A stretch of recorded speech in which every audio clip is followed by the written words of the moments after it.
실로에서 올라온 아이야 선지자가 여로보암 앞에서 하나님의 계시, 즉 솔로몬의 왕국이 무너지게 될 것이고 또 여로보암이 북이스라엘 10지파를 취하게 될 것이라는 예언을 하십니다. 그래서 여로보암이 북이스라엘의 새로운 왕이 될 것이라고 선언하며 예언하고 있습니다. 이 가운데서 이 솔로몬이 결국 하나님을 떠나서 범죄하고 우상 숭배하고 그릇된 길로 말미암아 사울의 전철, 제일 첫 번째 왕이었던 사울의 전철을 밟게 됨으로 말미암아 결국 그도 하나님의 은혜와 긍휼을 잃어버리는 불쌍하고 비참한 상황에 나아가게 됩니다. 오늘 본문의 34절을 보면 이렇게 말합니다. 그러나 내가 택한 종 다윗이 내 명령과 내 법도를 지켰으므로 내가 그를 위하여 솔로몬의 생전에는 온 나라를 그의 손에서 빼앗지 아니하고 주관하게 하려니와. 하나님 분명히 솔로몬에게서 이 나라를 빼앗아서 10지파를 여로보암에게 주시겠다고 약속하셨는데 거기에 덧붙여서 34절에 내가 이 나라를 빼앗긴 빼앗을 것인데 솔로몬 살아있는 동안에는 내가 그래 하지 않겠다라고. 그 이유는 내가 다윗을 너무나 사랑하였고 다윗에게 베푼 긍휼과 사랑과 약속이 있기 때문에 내가 솔로몬 생전에는 빼앗지 않겠다라고 말씀하고 있습니다. 여러분, 솔로몬이 살아있는 동안 이렇게 하지 않는 이유가 도대체 무엇일까요? 사울 때는 어떻게 했습니까? 하나님께서 다윗을 기름 부어 왕으로 세우셨고 또한 그에게 이 온 나라의 그러한 이 능력을 부어주셨음을 볼 수 있습니다. 그런데 사울 때도 동일하게 사울이 죽을 때까지 하나님은 사울에게서 왕권을 빼앗지는 않으셨습니다. 그러나 하나님의 영이 은혜와 영을 거두어 가셨을 뿐 빼앗지는 않으셨죠. 오늘 본문에 보면 솔로몬이 이 하나님을 떠나서 이 우상 숭배하고 또 자기 아내들의 그러한 유혹과 꼬임에 넘어가서 잘못된 길을 갔음에도 불구하고 하나님은 그 왕권을 그 자리에서 박탈하거나 빼앗지 않고 죽을 때까지 유예해 주셨습니다. 그 이유는 뭐냐면 솔로몬이 돌이키고 회개할 시간을 주시는 것입니다. 여러분 한번 생각해 보시죠. 11장에 보면 세 개의 반란의 사건이 나옵니다. 첫 번째로는 에돔의 반란이죠. 에돔은 다윗과의 원수지간이었습니다. 이 에돔 왕이 되었던 하닷은 다윗과 원수지간이었기 때문에 합당한 반란이라고 볼 수 있습니다. 그런데 그 다음 반란은 이 소바에 있어 일어난 르손이라는 사람이죠. 이는 다윗이와 솔로몬과 전혀 이해관계 없고 오히려 다윗의 은혜를 받았던 사람인데도 불구하고 반란을 일으켰음을 볼 수 있습니다. 그리고 세 번째로는 이 솔로몬의 채찍근이었던 사람이 이 솔로몬의 대적자가 되었던 것입니다. 점진적으로 점점 반란이 심각해지는 거죠. 가장 원수였던 사람, 그리고 내가 은혜를 입혔던 사람, 그리고 내가 가장 신임하고 그리고 내가 아꼈던 사람이 점점 반란을 일으키고 있는 상황인 것을 보면 점점 상황이 더 어려워지고 곤란해지고 손쓸 수 없는 상황까지 나아가게 되는 것입니다. 그런데 이렇게 단계적으로 점진적으로 반란이 일어나는 것은 어떻게 보면 솔로몬 왕권의 약화이기도 하지만 또한 하나님께서 그렇게 만들어가고 있음을, 경고하고 있음을, 점점 작은 것에서 큰 것으로 경고하고 있음을 우리는 볼 수 있습니다.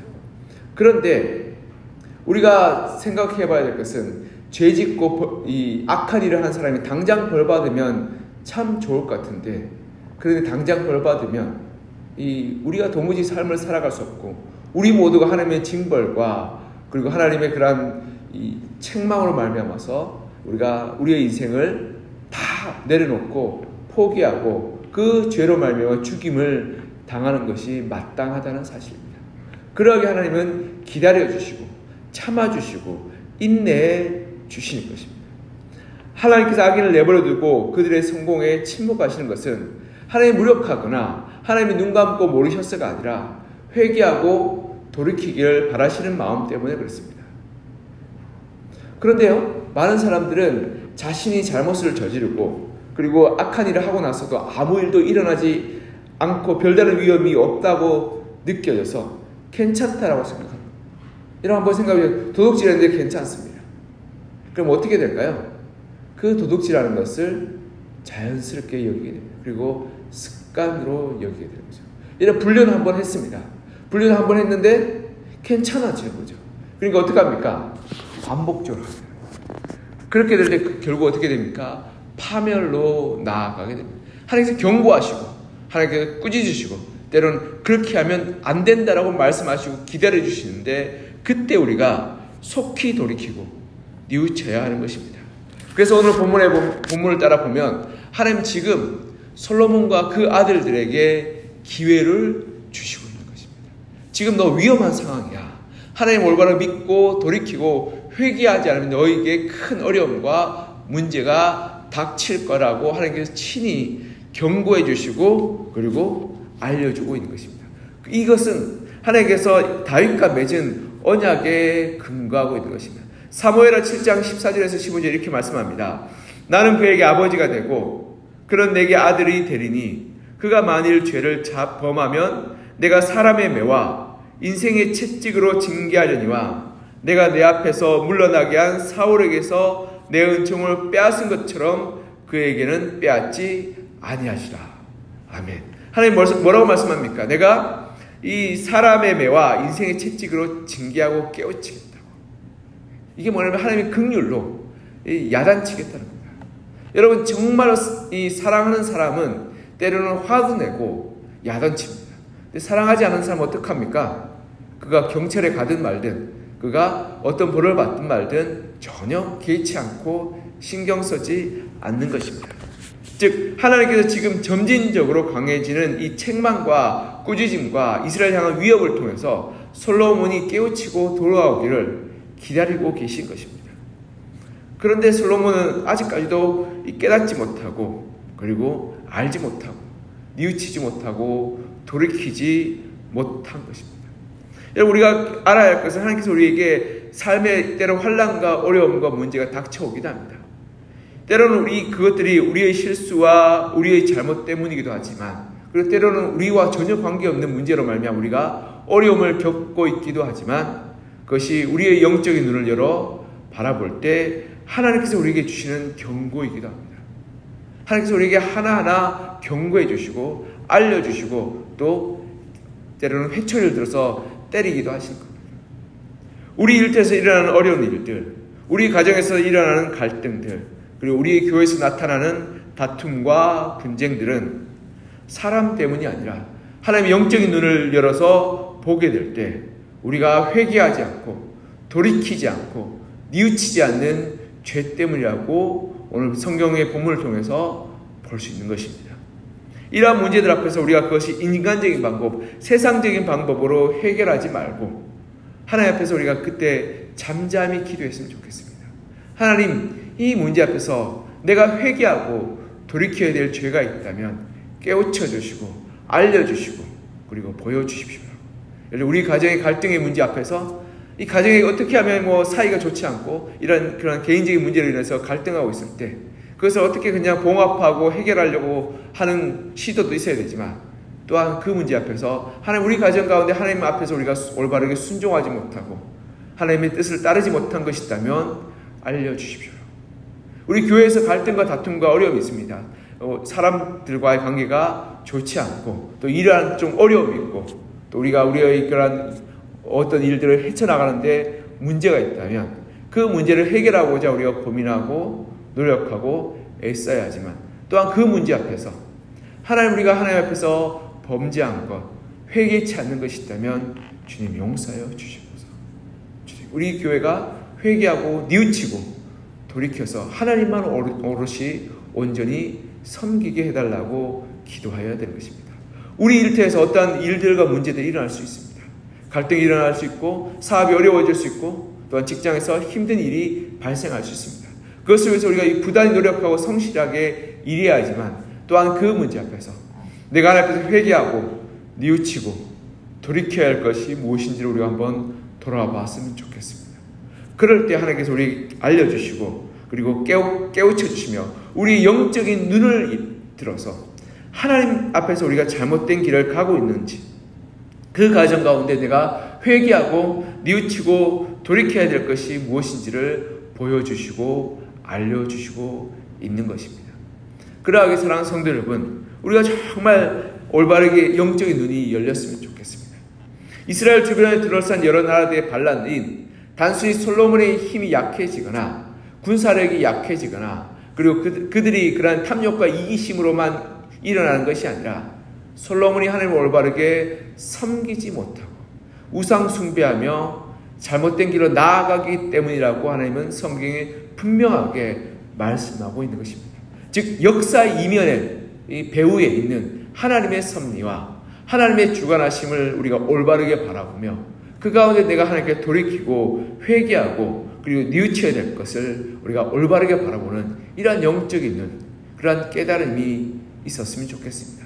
그럴 때 우리 삶 가운데 일어나는 이러한 일들이 사소한 일들, 그리고 그러한 사소한 그러한 갈등과 문제들이 하나님께서 우리에게 가르쳐 주시고 말씀하여 주시고 알려주시는 그러한 놀라운 하나님의 음성으로 들리기 시작할 것입니다. 그리고 그 음성이 들리기 시작할 때 우리 영적인 눈이 열려서 하나님 앞에 회개하고 뉘우치며 돌이키는 그러한 은혜의 열매, 기도의 열매를 맺어가게 되는 것입니다. 사랑하는 성도 여러분, 우리의 영적인 눈이 열렸으면 좋겠습니다. 영적인 눈이 열린다는 것은 뭐 환상을 보고 꿈을 꾸고 음성을 듣는 것뿐 아니라 진짜 영적인 눈이 열리는 것은 우리가 일어나는 일들의 이 배후에 하나님께서 우리에게 뭐라고 말씀하시고 우리 어떻게 책망하시고 어떤 길로 오라고 그리고 깨우치고 있는지를 올바르게 바라보고 깨닫는 것입니다. 솔로몬은 영적인 눈이 감겨있기 때문에 이러한 그런 하나님의 경고하심을 깨닫지 못하고 돌이키지 않아서 결국 그의 마지막은 이스라엘의 그러한 이 분열과 몰락과 파멸로 나아가게 되었던 것입니다. 우리가 하나님의 앞에서 우리의 영적인 눈이 열려서 하나님 앞에 더 기도하고 더 우리의 마음의 영적인 그러한 이 눈이 열려서 하나님을 올바르게 분별하며 우리 삶을 하나님의 뜻과 하나님의 이 부르심에 비추어서 날마다 돌아보고 결단하고 다짐하는 여러분과 저가 되기를 이제 간절히 소망하며 축복합니다. 이에 반면에 우리가 여로보암의 입장에서 한번 보았으면 좋겠습니다. 여로보암 입장에서는 지금 10지파를 이 손에 쥔 상황입니다. 그가 손에 쥐었는데요, 하나님은 이렇게 말합니다. 너가 10지파를 쥐게 된 것은 하나님께서 너에게 주어진 것이기 때문이라고 말합니다. 오늘 보면 이 35절을 우리 같이 한번 읽어볼까요? 시작. 내가 그의 아들의 손에서 나라를 빼앗아 그 10지파를 내게 줄 것이요. 뭐라고 말씀하죠? 하나님이 직접 빼앗아서 이 10지파를 너한테 줄 것이라고.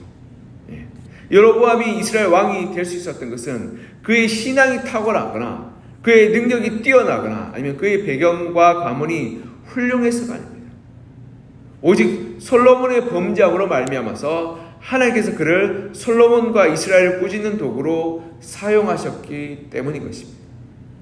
그러하게 여로보암은 하나님의 도구임을 올바르게 그리고 겸손하게 인정하고 고백해야 되는 것입니다. 그는 자신의 사명, 그게 뭡니까? 그것은 솔로몬과 그의 후손들을 깨우치고 돌이키고 하나님께로 나오도록 하는 그런 채찍질과 몽둥이와 같은 회초리와 같은 역할임을 올바르게 알아서 하나님 앞에서 겸손하고 또한 하나님의 말씀에 순종하는 마음으로 살아야 하는 것입니다. 그것이 하나님의 그런 손에 들린 도구의 그런 합당하고 마땅한 역할인 것입니다. 그렇지 않고 여로보암이 자신이 하나님의 도구임을 망각하고 그리고 자기 마음대로 자기 뜻대로 이 나라를 지키고 유지하고 그리고 그 나라를 운영하려고 할 때 결국 어떻게 되냐면 몰락하게 되는 것입니다. 나중에 여로보암이 이 10지파를 얻어서 한 나라를 이끌게 됩니다. 그런데 그가 여로보암이 왕이 되고 나니까 어떤 마음이 듭니까? 욕심이 덜컥 들죠. 그래서 어떻게 하냐면 베델과 단에 제단을 설치합니다. 왜냐하면 하나님의 성전이 어디 있습니까? 예루살렘에 있죠. 유다지파에 있으니까 그 유다지파 이스라엘 백성들이 명절 때마다 내려가는 것이 너무 보기 싫었던 겁니다. 그 사람들 내려가다 보면 이 나라가 다시 유다지파에게 넘어갈 것이라고 여로보암은 생각했던 겁니다. 그러니까 그 말은 무슨 말입니까? 이 나라가 하나님의 나라가 아니라 내 나라라고 생각했던 겁니다. 그러니 그는 이스라엘 북이스라엘에게 씻을 수 없는 죄를 짓게 됩니다. 베델과 단에 제단을 쌓고 여기서 제사 드리라. 그로 말미암아 이스라엘의 신앙, 북이스라엘 신앙이 완전히 무너졌어요. 이 북이스라엘이 멸망할 때까지 한 명도 선한 왕이 나타나지 않고 나중에 북이스라엘 어떻게 되냐면 거기에 이스라엘 백성이 한 명도 남지 않습니다. 이스라엘 백성이 다 어딘가 섞여 떠나가 버리고 무너져 버리고, 그래서 나중에 그 땅이 뭐가 되냐면 사마리아라고 해서 이방 민족이 살게 되는 그러한 불모의 땅, 신앙적으로 불모의 땅이 되고 말았던 것입니다. 그러나 남유다는 어떻게 됩니까? 비록 그들이 이 하나님의 범죄하고 연약했지만 여전히 하나님을 올바르게 섬기고자 노력하고 애썼기 때문에 하나님을 섬기는 왕들이 나타나게 되었고, 그러면 남유다는요 바벨론 그대로 옮겨왔다가 그대로 돌아오는 그런 하나님의 약속과 언약을 지키는 민족으로 지금까지도 남아있을 수 있게 되었던 겁니다. 그래서 지금도 이스라엘 사람이라고 하지 않고 뭐라고 말합니까? 유대인이라고 말합니다. 그러니까 유대인들, 그러니까 유다 사람들만 남게 되었던 거죠. 그러니까 이 여로보암의 욕망과 욕심과 이기심을 말미암아 북이스라엘 나라 전체가 멸망과 타락과 역사상 없어져 버리는 그러한 일들이 일어나게 되었던 겁니다. 여러분, 이사야에서 보면 이런 비슷한 말이 나옵니다. 북이스라엘을 어떤 나라가 멸망케 하면 아수르 제국이라고, 아시리아가 멸망합니다. 그때 당시 아시리아는 이 메소포타미아 전역을 다 정복하는 어마어마한 제국이었습니다. 이 메소포타미아 유프라테스 티그리스의 강에 보면 수많은 이 도시 국가들이 있었거든요. 근데 그 도시국을 다 정복하는 엄청난 제국이 되는데요, 하나님이 이렇게 말합니다. 이사야서 10장 15절을 보면 도끼가 어째 찍는 자에게 스스로 자랑하겠느냐, 톱이 어찌 켜는 자에게 스스로 큰 체하겠느냐. 이는 막대기가 자기를 드는 자를 움직이려 하며 몽둥이가 나무 아닌 사람을 들려함과 같음이로다. 아멘. 이사야서 10장 15절을 보면 이 아수르를 어떻게 비유하냐면 도끼와 톱이라고 말합니다. 그리고 막대기로 말합니다. 내가 아수르라는 이 막대기를 들어서 이스라엘 백성들을 채찍질하고 책망하고자 들었더라. 근데 아수르가 스스로 교만하여서 내가 이 신들의 이 최고봉을 붙들고 있는 나라다라고 자랑하며 자고하며 교만하였다. 그래서 내가 이 아수르를 내칠 것이라고 말합니다. 그리고는 채 200년도 안 돼서 아수르가 역사상 사라지게 됩니다. 바벨론에서 멸망되게 되고요. 그리고 흔적도 없이 그 거대한 제국이 무너지게 됩니다. 그래서 하나님의 이 예언의 이사야의 말씀이 성취되게 되는 거죠. 우리가 승승장구와 잘 나갈 수 있는 것은 여러분, 내가 똑똑하거나 내가 지혜롭거나 내가 탁월해서가 아닙니다. 내가 많은 것을 소유하고 누리고 있는 것은 다 하나님의 은혜인 것입니다.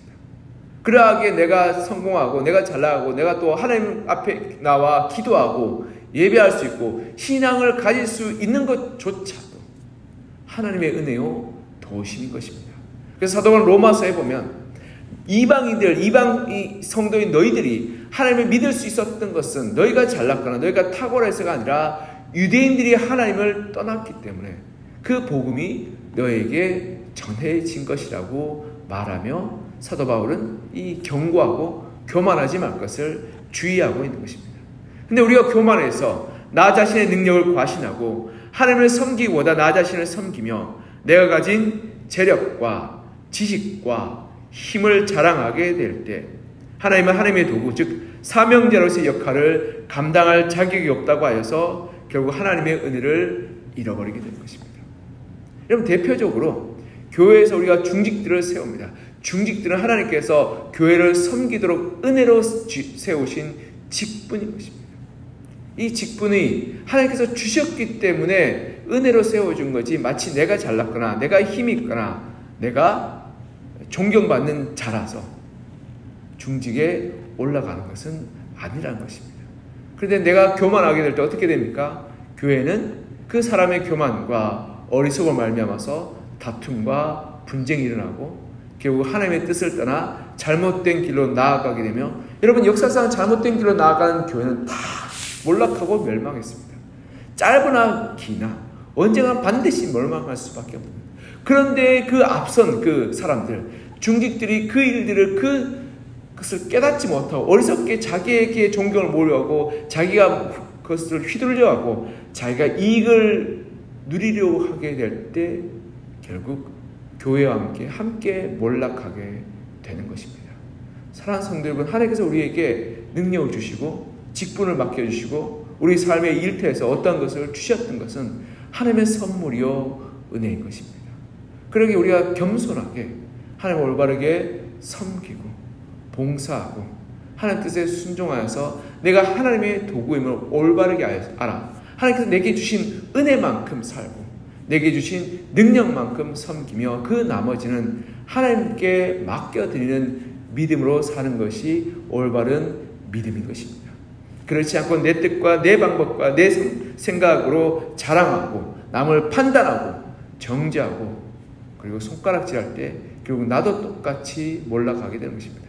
여로보암은 솔로몬의 죄악으로 말미암아서 그가 왕이 되었습니다. 그런데 솔로몬을 비난하고 정죄하며 판단하면서 스스로 교만하게 계실 때 그들을 똑같이 몰락하고 멸망하는 것을 우리 열왕기상을 통해서 앞으로 보게 될 것입니다.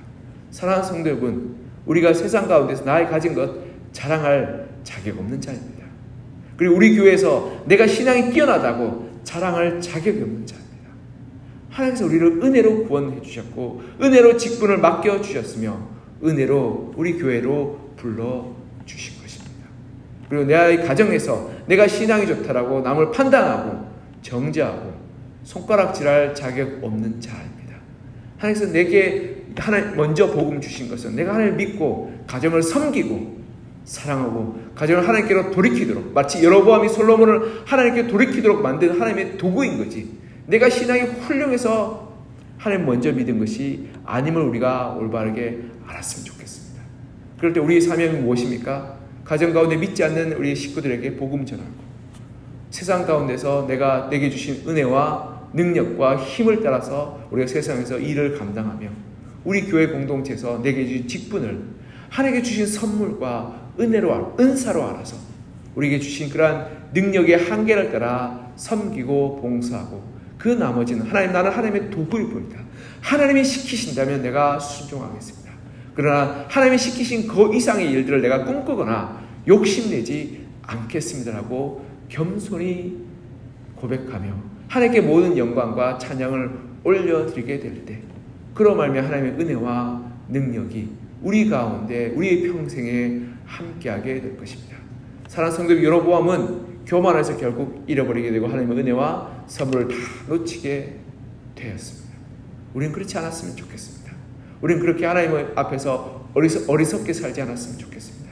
겸손하고 가난한 마음으로 그리고 하나님이 주시는 그런 은혜의 마음으로 하나님께 내게 주신 그런 한계와 그리고 부르심을 따라서 순종하고 그 나머지는 하나님께 영광을 돌리며 믿음으로 고백하여서 날마다 하나님과 동행하여 열매 맺는 믿음의 삶 사시는 여러분과 저가 되기를 시작 간절히 소망하며 축복합니다. 기도하겠습니다. 사랑하는 하나님 아버지, 오늘 열왕기상 본문을 통해서 하나님께서 솔로몬을 향하여서 끊임없이 기다려 주시고 말씀하여 주시는 것을 보게 됩니다. 하나님, 에돔 왕 소바와 그리고 또한 에돔 왕 하닷과 소바 왕 르손과 또한 여로보암의 반란을 통해서 하나님은 솔로몬에게 점진적으로 경고하시고 또한 여로보암을 일으켜서 이스라엘의 10지파를 그에게 떼어주시며 왕으로 삼으심에도 불구하고 끝까지 솔로몬을 포기하지 않고 언젠가는 돌아올 것을 기다리며 솔로몬이 죽을 때까지 그 일들을 유예하고 참고 기다리셨음을 보게 됩니다. 하나님, 우리가 우리의 삶 가운데 아무 일도 일어나지 않고 평안한 일들이 하나님의 은혜와 하나님의 보호하심을 우리가 올바르게 알게 하여 주시고 혹여라도 우리 삶 가운데 갈등과 문제와 어려움이 일어나게 될 때 그것을 우리가 인간적인 방법으로 풀거나 해결하려고 하는 시도를 우리가 잠깐 내려놓고 그 문제와 그 다툼과 그 갈등과 그 어려움 가운데서 하나님이 내게 말씀하시는 것이 무엇인지를 우리가 돌아보는 영적인 눈이 열리게 하여 주시옵소서. 하나님, 그 문제 앞에서 내가 회개하고 내가 뉘우치고 하나님께서 하나님 말씀 앞에 내가 불순종한 것이 있다면 하나님 돌아보게 하여 주시고 하나님 회개의 열매를 맺어가게 하여 주시며 우리가 기도로 하나님의 뜻을 구하고 찾고 부르짖게 하여 주시옵소서. 우리 가정의 문제 앞에서 우리 일터의 문제 앞에서 그리고 우리 교회의 문제 앞에서 내가 회개해야 될 것이 있다면 내가 뉘우치고 돌이켜야 될 것이 있다면 하나님 솔로몬이 어리석게 끝까지 뉘우치고 돌이키지 않아서 결국 그와 그의 나라와 그의 자녀들이 정말 몰락과 어려움을 겪었던 것처럼 우리가 하나님 어리석게 그냥 고집스럽게 잘못된 길로 나아가지 않게 하시고 회개하고 돌이켜서 열매 맺는 믿음으로 살게 하여 주시옵소서. 또한 여로보암을 하나님께서 들어서셨던 것은 그가 탁월하거나 잘났거나 훌륭하거나 신앙이 깊어서가 아니라 하나님께서 솔로몬을 경책하시고 그리고 꾸짖고 그리고 바로잡기 위해서 하나님께서 특별히 든 회초리임을 우리가 올바르게 보게 하여 주셔서 하나님의 사용되는 도구로서 여로보암이 교만하거나 스스로의 것을 욕심내지 않고 겸손하게 살아야 함을 오늘 본문을 통해서 보게 됩니다. 하나님, 나의 나됨은 하나님의 은혜임을 고백합니다. 내가 하나님 우리 가정 가운데서 예수를 먼저 믿게 된 것은 내가 지혜롭거나 내가 탁월하거나 내가 신앙이 깊어서가 아니라 하나님께서 우리 가정을 올바른 길로 돌이키기 위해서 하나님께서 우리를 불러주셔서 하나님의 도구로 사용하셨음을 우리가 올바르게 알게 하여 주셔서 우리 가정의 식구들을 믿지 않는 식구들, 신앙이 약한 지체들을 책망하거나 꾸짖거나 그들을 정죄하거나 판단하지 않고 우리가 겸손과 사랑으로 그들을 섬기고 사랑하고 돌보게 하여 주시옵소서. 하나님, 우리가 세상 가운데서 가진 재물과 지위와 그리고 능력들이 하나님 주신 선물임을 우리가 올바르게 깨달아서 그것을 나의 욕심을 채우는 도구로 나의 욕망과 나의 그러한 자랑을 내세우는 도구로 사용하지 않게 하여 주시고 우리가 하나님의 도구임을 겸손하게 고백하여서 하나님을 섬기고 하나님께 영광 돌리며 하나님 앞에서 나는 저는 아무것도 아닌 존재입니다. 하나님께서 불쌍히 여기 긍휼히 여겨주셔서 내가 하나님 말씀에 하나님 부르심에 순종해서 나의 일터에서 내가 있는 자리에서 하나님 이것 다 하나님 것이라 고백하며 하나님에서 사용할 수 있는 믿음으로 우리가 달려가게 하여 주시옵소서. 또한 우리 교회에서 내게 주신 직분이 내가 잘났거나 내가 신앙이 깊거나 내가 탁월하거나 내가 능력이 있어서가 아니라 하나님이 주신 은혜의 선물임을 우리가 올바르게 깨닫고 알아서 하나님이 부르시는 그 부름에 순종하여서 우리가 교회에서 봉사하고 섬기고 헌신하게 하시고 그 외에 우리가 다른 것에 욕심내지 않는 겸손한 마음, 가난한 마음으로 살아서 우리 서부광성교회를 주의 몸된 교회, 거룩한 교회로 세워나가게 도와주시고 우리 믿음이 연약한 성도들을 우리가 올바르게 돌아보고 격려하여서 건강한 교회로 만들어가게 도와주시옵소서. 주께서 우리 가운데 은혜 베풀어 주셔서 우리를 통해서 역사하여 주심에 감사드리며 살아계신 예수 그리스도 이름으로 기도드립니다. 아멘.